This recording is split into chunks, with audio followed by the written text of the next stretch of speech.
Don't move. ব্রিফকেসটা দাও। কোথায় হাত দিয়েছো ডিসিপি হারুন? ঢেকি কুদ্দুসের দলের দিকে যে হাত বাড়ায় সে হাত আমি। Don't move. How dare you! Colonel তুফানের ছেলের দিকে পিস্তল তাক করেছো। Now get ready to say good bye.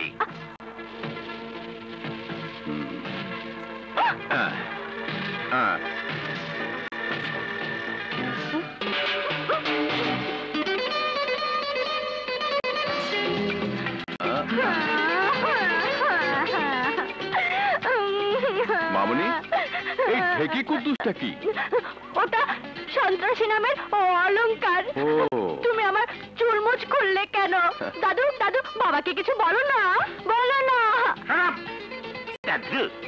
যদি গুলি চালাতাম তাহলে কি হতো? কি আর হতো? বাবার একমাত্র মেয়ে আর তোমার একমাত্র নাতনি, ফিনিশ। এমন কথা বললে গুলি মেরে দেবো।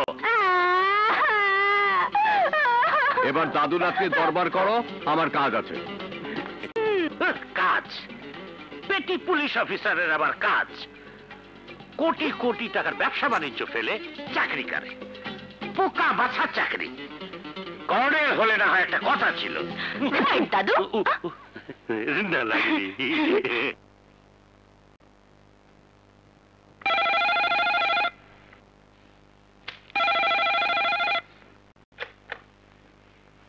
ইয়েস, ডিসিপি হারুন বলছি। স্যার, পোস্টমর্টেম রিপোর্ট পাওয়া গেছে। ডক্টর সায়ানাইড ক্যাপসুলের বিষক্রিয়ায় মারা গেছে। ফাইল ছবি থেকে জানা গেছে ওর নাম রোহিঙ্গা নাসের বক্ত, বর্মী নাগরিক। আর কোনো তথ্য? লোকটা কোকেন সেবী ছিল। ঠিক আছে, পোস্টমর্টমের রিপোর্টটা পাঠিয়ে দাও।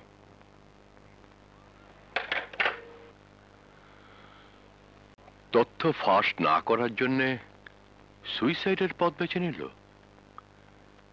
গ্যাংয়ের প্রতি এত বিশ্বস্ত এদেশে এদের লিডারকে।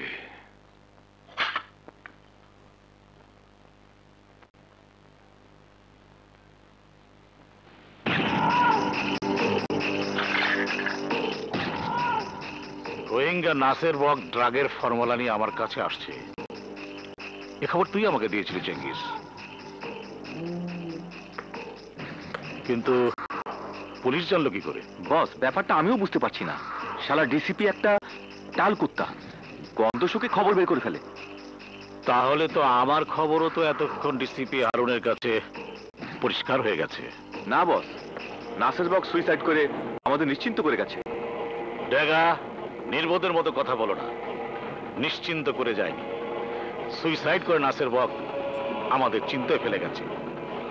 সে কতটা তথ্য পুলিশকে দিয়ে গেছে সে খবর না জানো তুমি, না জানি আমি, জানে শুধু ডিসিপি হারুন।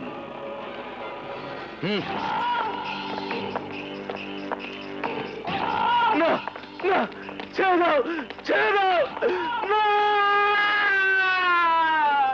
দেশ জানে, বিদেশ জানে, এদেশের সুশীল সমাজ জানে তারা শহীদ একজন সমাজ দরদী, সৎ এবং স্বচ্ছ ব্যবসায়ী।